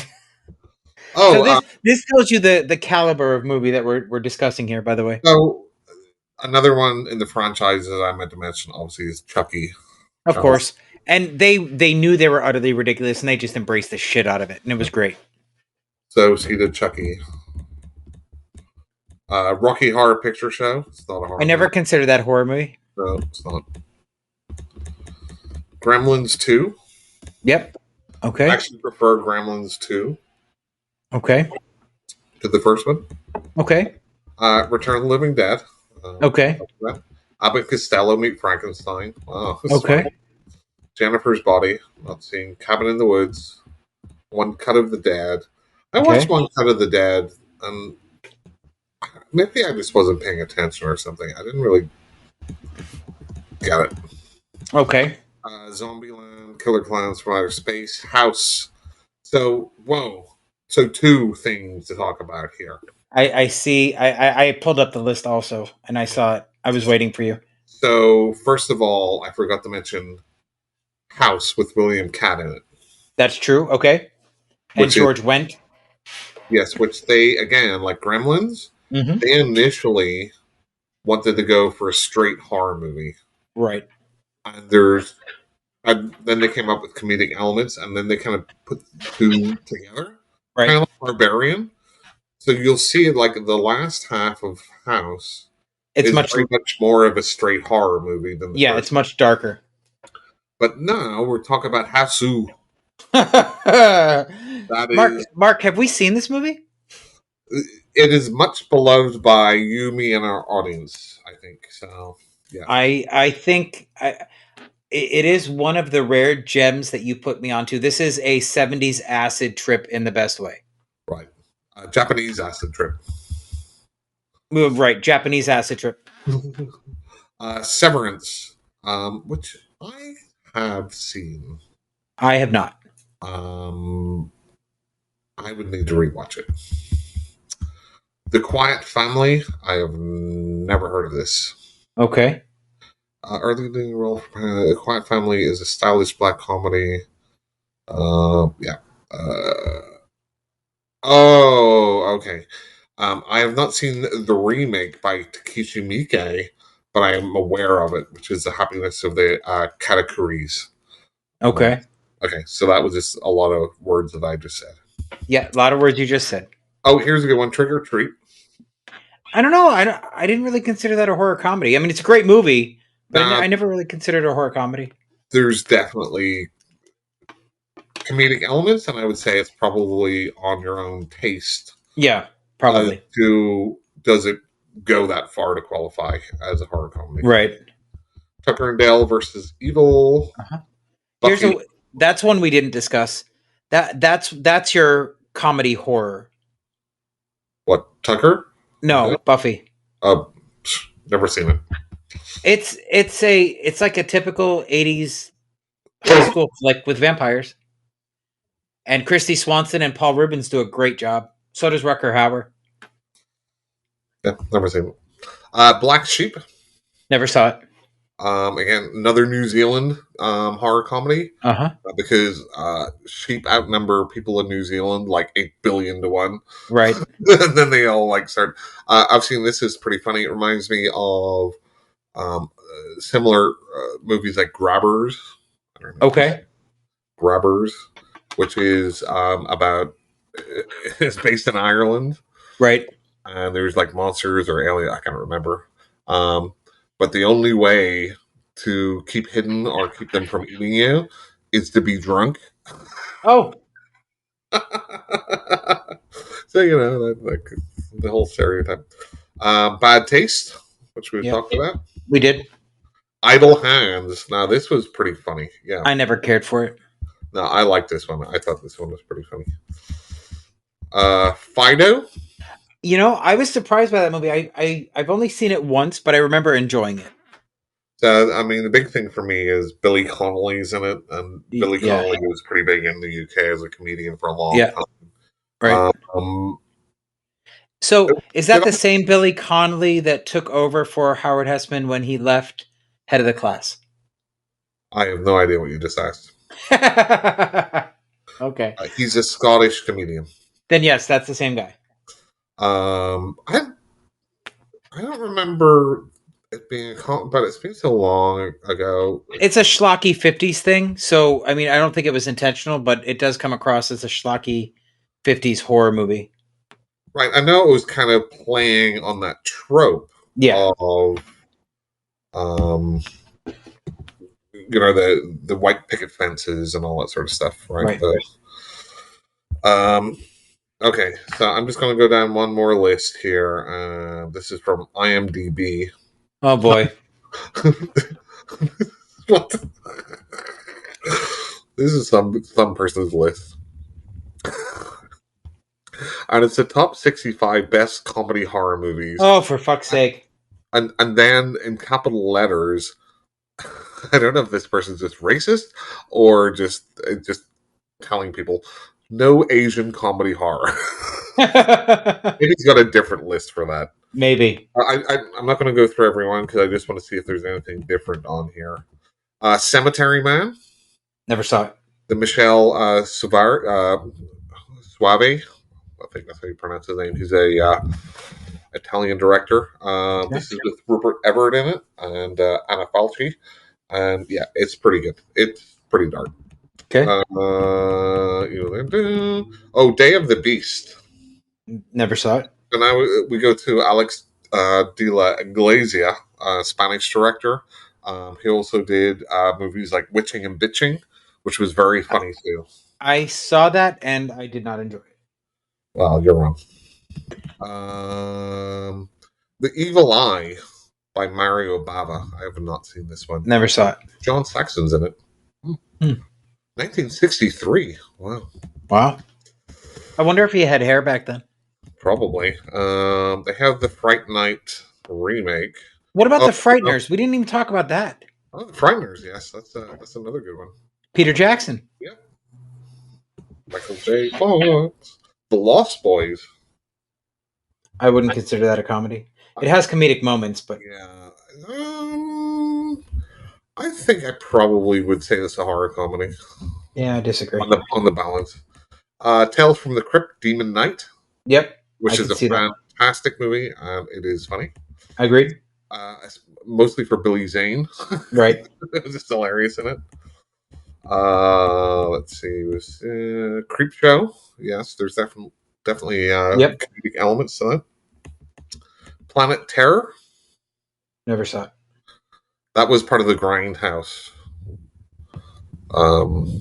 movie, right? This is the Robert Rodriguez one. Okay. And Quentin Tarantino did Death Proof. Okay. You don't know about the Grindhouse movie? I do not. No. Wow. That's the one where it was really long because it's two separate movies, and then in the middle they had like fake trailers. Right. Where movies like Hobo with a Shotgun, and that would fall into like the dark humor right. comedy. The Thanksgiving trailer from Eli Roth. Which is now being made, apparently. Right. Okay, next up, that we didn't cover, The Fearless Vampire Killers. Never even heard of it. Yeah, this one was pretty funny. Okay. But I would. This is not horror. I mean, there's horror elements, but Big Trouble in Little China. Yeah, I wouldn't consider that horror either, but it's a great movie. Cheap Thrills. I don't think I've ever seen it. Yeah, so this one's pretty good. This is like in that small subgenre of what would you do for money? Okay. Like, would you rather? Things like that, where you have to do little stunts and they start to get worse and worse. Right. Which I thought like the menu was going to be more violent in that sort of aspect because each course had, different things happening. Commonwealth. Never heard of it. Never heard of it. Oh, it's another Alex de Iglesia one. Huh. I'll have to look that up. Warm Bodies. Never saw it. No, me neither. So I mean, I know the premise, but I've never seen it. Right. One of the Dead. Never saw it.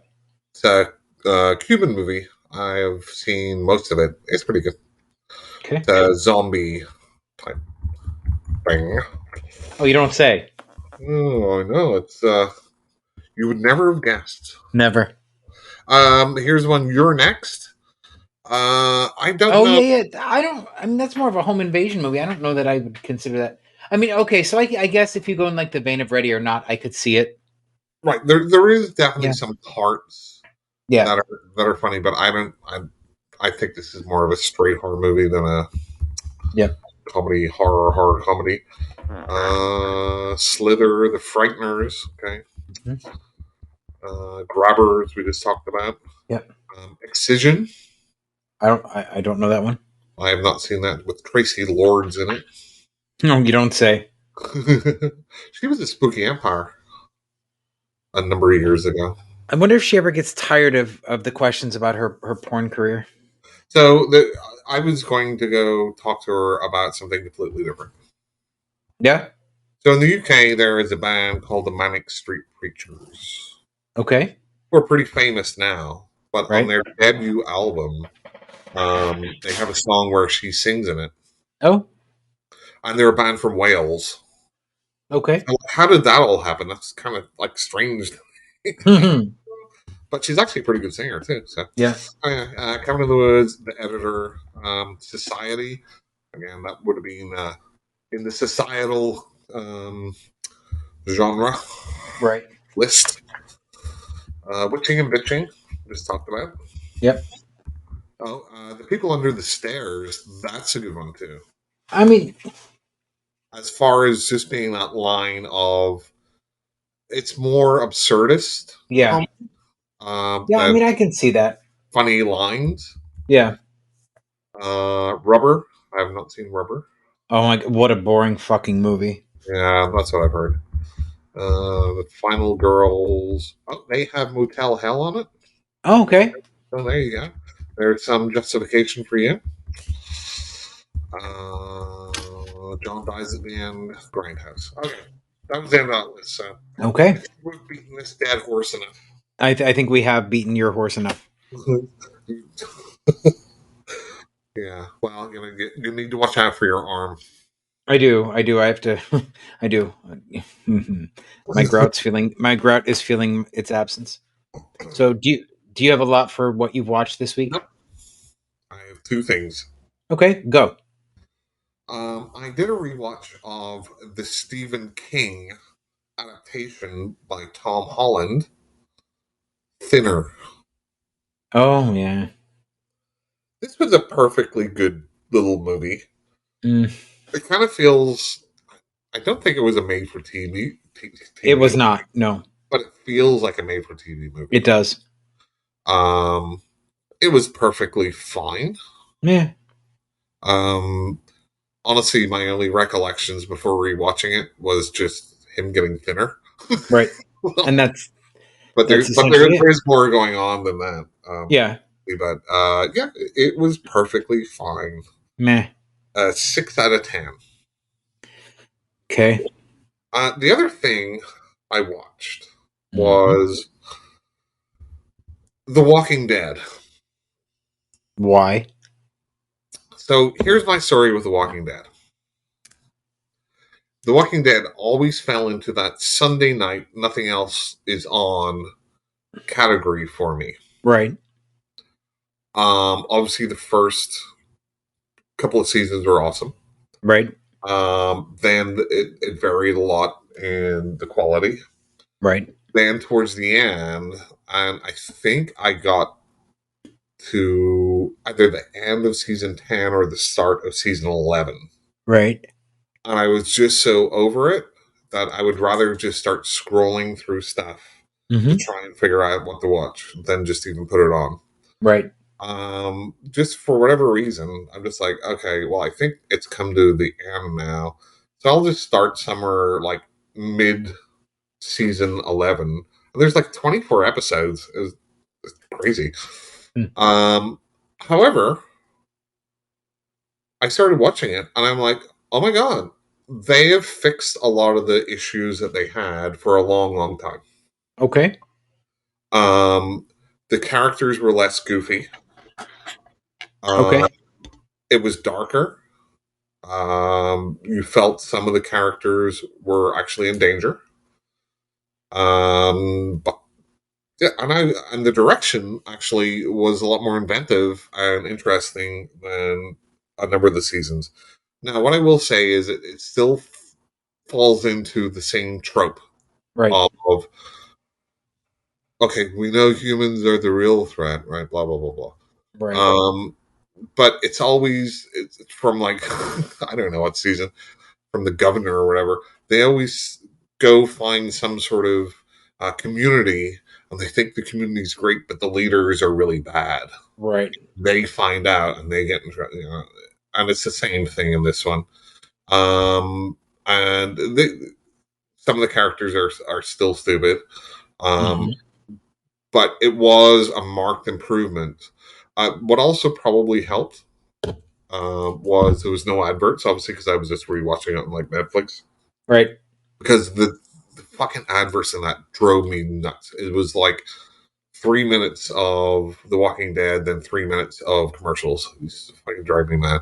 Right. Um, Plus, they also dropped annoying fucking things like having at the start or the end a 3 or 4 minute fucking song as things happened. Right. Like, just fucking stop that. And they stopped that. Certainly within the last 12 episodes that I watched, or 10 episodes, or whatever it was. I will say that the last episode was a bit of a damp squib. Okay. But overall, yeah, I was actually pretty blown away about how much it had improved uh, Okay.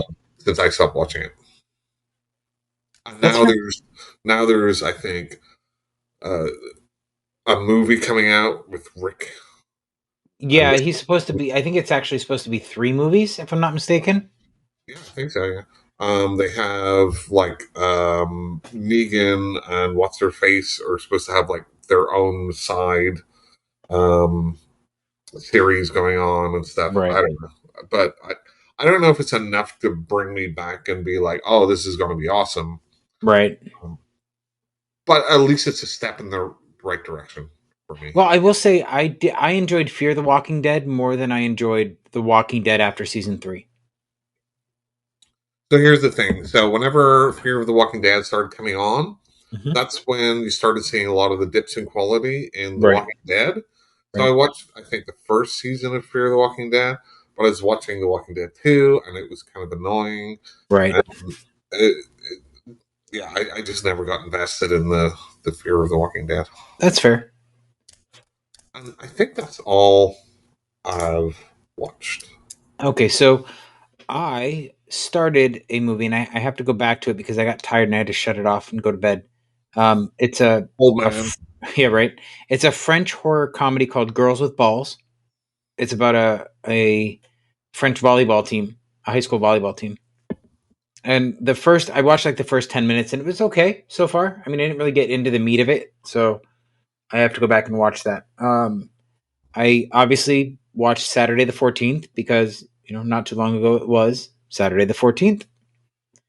Um, that's all. Oh, and then so last night, I'm sorry, were you going to say something? So Saturday the 14th, I Mm-hmm. saw that a long time ago. Um, did I watch it fairly or started watching it? I just thought like it's a PG movie, but there's Yep. like a weird scene with like the daughter in a bath, Yeah. which seemed to be a little creepy. Yeah, because the first three times she goes to get into the bathtub, she's fully clothed. And then Mm. she gets pissy because somebody rings the phone and Mhm. she's like, if anybody else gets me out of that tub, and she's still got all of her clothes on. Mm.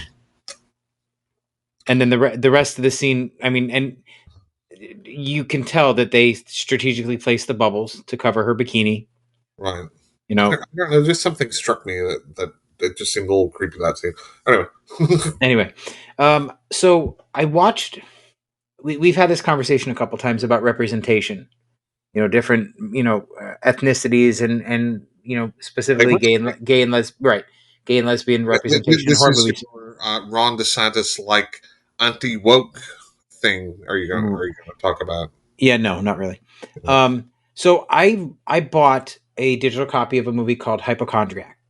I Okay. watched the trailer, and it essentially looked like like a good thriller where is he really crazy or isn't he crazy? That kind of stuff. Yeah. Yeah.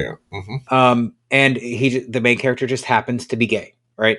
Mm-hmm. So he's got this idyllic life with his boyfriend, and he works in this for this terrible boss at a um, some sort of studio where they sell pottery because he makes pottery. I guess you would call him a potter. Anyway, so it really did not turn out anything like I expected it to, and I'm still not positive how I felt about it because it's essentially one man's journey into mental illness, Okay. and it takes a lot of inspiration from Donnie Darko, but doesn't do it as well as Donnie Darko did. That's a difficult sentence to say. Yeah, because I love Donnie Darko personally. That is a movie all emos love. Maybe it's my childhood trauma that endears it to me. Right. So you talked about goats. Did you ever have any issues with rabbits? Never. I never had rabbits. We had Hair ducks, pigs, and ferrets and chickens. all in one cage? No, at different points in my life. Um, do you want to tell the audience about any traumatic experiences you had with any of these? Not really. I never had. Well, there was a traumatic experience where my beagle dug the pig out of the cage and they ran off into the woods together. That sounds like the start of like a Disney movie. It does, except that the pig never came home. The beagle did, and she had been shot, and she was pregnant, and she had been hit by a car, so her hips were broken. Jesus Christ. My mother spent months rehabilitating the dog, and she gave birth to four. She gave birth to four half Rottweiler, half Beagle puppies.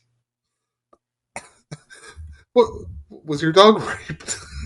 I cannot imagine any other scenario where a Rottweiler would have gotten that Beagle. And they were the ugliest fucking dogs too. Oh my god. Oh my god. Oh, I loved that dog. Her name was Lady. She was so sweet. He was a bit of a tramp, I hear. No, no, in my mind, she was taken advantage of when after she was hurt. Jim Lady and the Tramp. Yeah, I got it. I got the joke. That was a Okay, poor. yeah. But anyway, no, that's it. Now I forgot where we were. That's just it. That's your little story. Yeah, that's one of my little stories. My God. Is there anything else? So I What, did what, want to. what, So what happened whenever you were 9, Jim? when I was 9, I don't Yeah, remember anything specifically. 10, Not nothing specific. 11, Nothing. 12. Oh God, I'm not talking about that. No, no, come on, Jim. You cannot tease our audience. No, I mean the only thing I can remember was when I was in 6th grade, Yeah, and we had just moved to Florida. We were living over in Winter Haven, and for some reason, being the fat kid, the girls like to give me a hard time, and one girl used to like to, whenever she had the opportunity, make me feel uncomfortable. So she would caress my hand or squeeze my ass, and then my mom decided when I finally said something to my mother about it, she went to the school as a good parent would, yeah. which then led to a conversation where they called the girl into the principal's office, and it was so fucking uncomfortable. Oh my God. Did she have to admit the way She she? did. Yeah, Yeah. she did. And they wanted to know why she was doing it, if she wanted to go out on a date with me, and I'm like, oh my God. I thought I was going to die of embarrassment. What was her answer, Jim? She had no idea why she was doing it. Totally oblivious. Yeah, yeah. I don't know. I don't know. No, I don't want to go out with him. Did you ever think that maybe you could have taken her to the movies with you, No, no. just so you're not alone? Yeah, no, no. She could have caressed you in the movie theater. No, no, no, no, no, no, No, no. no, no, no, no, no, no. My What? first What? my What? first date was the first time I asked a girl to the movies, I was in elementary school. And it was when Mannequin first came out. Okay. That's all. And then Come on, come on. so I get the girl's address, and my mother and my father, my stepdad tried to drive me there, and we couldn't find the house. So I went to the movies alone. What? Hang on. You, Jim. You Mm. went to the movies alone. Mm-hmm. Was this before or after your Way experience? before, way before. That experience didn't happen until I moved to Florida. So just to summarize, Yes. you were obviously confused back then, and you wanted to ask a girl out, right? Yeah. I mean, I don't know that I was confused, but it was just the normal thing to do in fifth grade. Societal norms. Yeah. So you went to ask this girl out. Now, did this girl have a phone in her home? Yes. So this was obviously pre smartphones and cell phones, right? Correct. Yep. But there are things that younger audience members will not know called payphones. Correct. So could you have found a payphone and called the girl up and said, "We can't locate you. Can you give us better directions?" Yeah, I absolutely could have if my father would have allowed me to. How far away was she? She was maybe 10 minutes because she lived right by her school, and we did not. I did not. So this was a 10-minute drive. Yeah. So you drove. Hang on. So In fifth grade, no, I did not drive. no. Your stepdad. I Yes. mean you as a total. Right. Yep. 10 minutes away. So you're in the car for 10 minutes. Yep. You can't find the address. Correct. You don't drive home even to call her. You just drive straight to the movies and watch a movie by yourself. That was not my choice. That is what my stepdad decided we were going to do. Hang on, but you watched the movie by yourself. I did. So, uh, so he made you go watch a movie by yourself. Mm-hmm. Yeah, he didn't give me the option. He's like, I'm just going to drop you off. What was there a payphone in the movie theater near to it? There may have been, but at that point, Did you have any change that you could have? I did not. Make a phone call. No. What movie did you see? Mannequin with Kim Cattrall and Andrew McCarthy. So it was the Mannequin movie. Yep. Okay. I'm sorry. I know you're looking for deeper meaning. There really is none on that one. No, these are pieces of a puzzle, Jim. Oh. I am just piecing them together. We're gonna have to start digging into Mark's trauma soon. I don't have any trauma. I seriously doubt that. I've had. You did grow up in the UK in Northern Ireland in the 80s, did you not? Mm-hmm. Was that not a volatile environment then? Well, it's a very nice environment. Interesting. No troubles at all. You're so full of shit. Your eyes are brown. Okay, well, we got a couple of more glimpses into Jim's past. What I wonder what we'll find out next week. Oh God. Here's the end shit part of this podcast. Anyway, it's almost like I feel that you need to do a little bit of research, a little bit of thinking. Thinking? Right. I do think quite often. Thinking of what happened to you in the past. Oh God, no! I'm not doing self-reflection. You don't even have to reflect; just self-reporting. No. When are we going to get your mom in the podcast? She said no. I did ask. She said no. What if I ask her? I mean, you could try.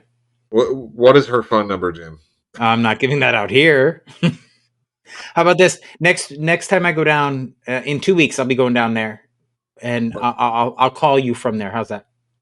Okay. I'll let you bug my mom and ask her.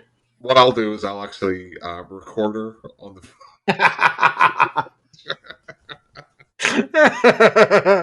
I will get that interview. Yeah, of course you will. Of course you will. You are an investigative journalist, if nothing else. Part-time psychiatrist. Yeah, yeah, and I'm just an amateur radio host. You were a trauma victim. I am a trauma victim. No, I'm not. That is one thing I can honestly say with everything that's ever happened to me in my life. I do not play the victim. Yeah, I've never heard a word out of your mouth about things that have happened in your past. Oh my god. It's so. Jim, listen to Mm. me. Are you listening to me? No. Hey, Jim. Yes. So you're not playing the victim if you've been a victim. No, Jesus Christ. Hmm. Anyway, so I do. Allow me to get sentimental for a minute. I do want to send out some love to my brothers and sisters because they're going through some rough times right now. But that's it. Anyway, next. Um, I don't have anything. We do So, have a guest coming on soon. yep, he will be coming on the 28th of this month, which is in 13 days or so. August Aguilar. He is part of the Strange Film. Well, he may be all. I haven't done any research yet. Well, Um, shocker, everyone. I know, right? He does have his own podcast. It's called Strange Films, and he also I don't know if he produces or he's involved with independent filmmaking, and that's what we're gonna have him on to talk about. His most recent one is He Came to Kill, which is getting lots of hype right now on through Facebook. So I'll be interested to watch that. Right. I fully expect you, Jim, to have all your questions lined up. You know what? You got me into the whole trauma shit, and I didn't even talk about the audiobooks I read or I listened to. I mean, who needs to listen to what your audiobooks are when we can listen to your childhood trauma? Yeah, right. So I That's just which is more interesting. I just listened to a book called The Midnight Front, which is about it's an urban fantasy book about wizards that takes place during World War II. And Nazis. Yep, Nazis are involved. Mhm. Heinrich Himmler, Dwight Eisenhower, they all come into the story at some point. Jim Dwight Eisenhower was not a Nazi. The last No, time he was not a Nazi. I didn't say he was a Nazi. I just said that character comes into play in the book. Anyway, so that actually was much better than I expected it to be. And then I am now currently listening to a new series called the book is called Spellbound, but I want to get the name of the actual series. Magic in Manhattan, which takes place in the 20s. I think the year is 1925 in New York, and it's essentially a magic is real, so it's an urban fantasy type thing. But the difference is that the main character is a homosexual, and so far, the only thing that I have to say that could be construed as negative is I don't like the narrator. His cadence is yeah. not doing it for me. Sometimes that can be It so can, disappointing. yeah, and it does distract from the enjoyment of the book, but it doesn't distract from the story. The story is really well done. The author does a great job, and the next book is not narrated by the same narrator, so I'm looking forward to that. But on the flip side, sometimes what happens is you get a really great narrator in a series of books, Mm-hmm. and then they swap them. Well, so Oh, that happened with the Vesic series, but they had no choice because the original narrator, I think it was Joel Fromkin, died. He passed away. yeah. The new narrator, it took me a long time to get used to her because of the way she pronounced characters' names and that kind of stuff. It was different. But then you have like the Helldiver series by Nicholas Sansbury Smith, which I adore. Right. along with some other stuff that he's written. But R.C. Bray is a fantastic narrator for that like military operation, that military type um, of story. And I've tried to listen to other things that he's narrated, but I just can't get into it because with his voice, I expect it to be a military type story or a militant type story, I guess. If I don't know if I'm phrasing that properly or not, but it's just I expect a military story from him because of associating him with the Helldiver series, which is very military based. So hearing him just do a normal story, it doesn't work for me. Yeah, it kind of reminds me of like the Pendergast series, right? So Right. I think Scott Brick was the Man, I love Scott Brick. yeah, and then they changed it to Rene Aubernois, Right. who is Odo, who Mm-hmm. he passed away a number of years ago, right? Right. Um, but it's weird whenever you get two good narrators Right. who just approach it differently. Yeah. Agreed.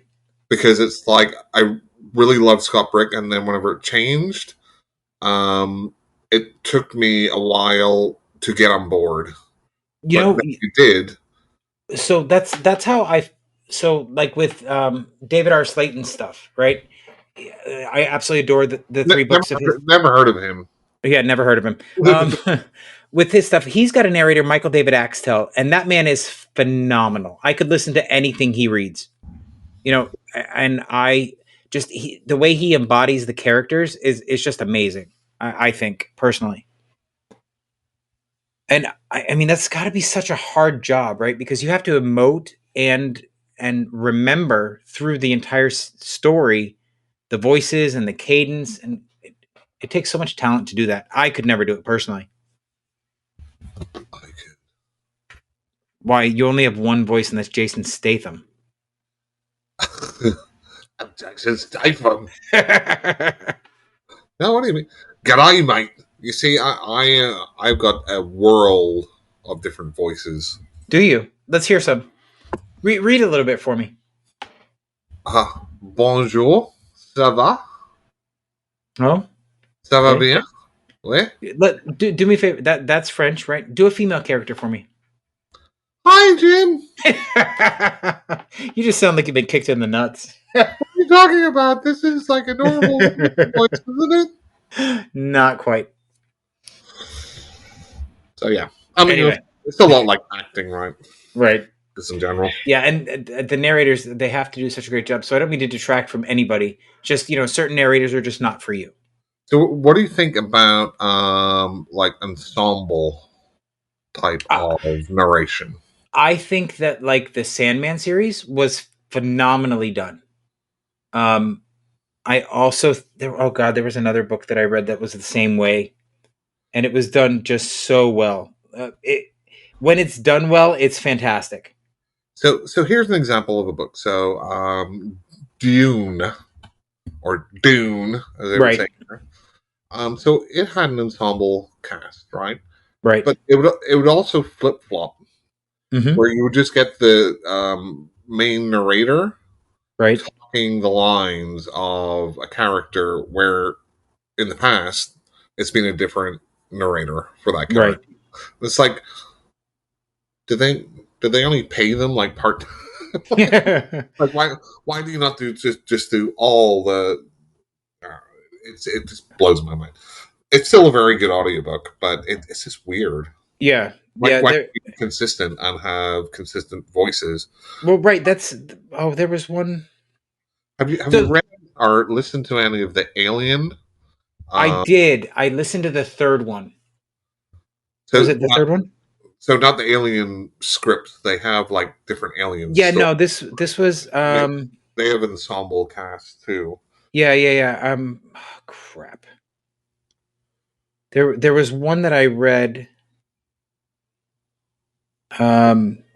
Oh no. This was that was a dramatization of Alien 3, where they talked about the hive mind. So that's all. That's all I've heard so far.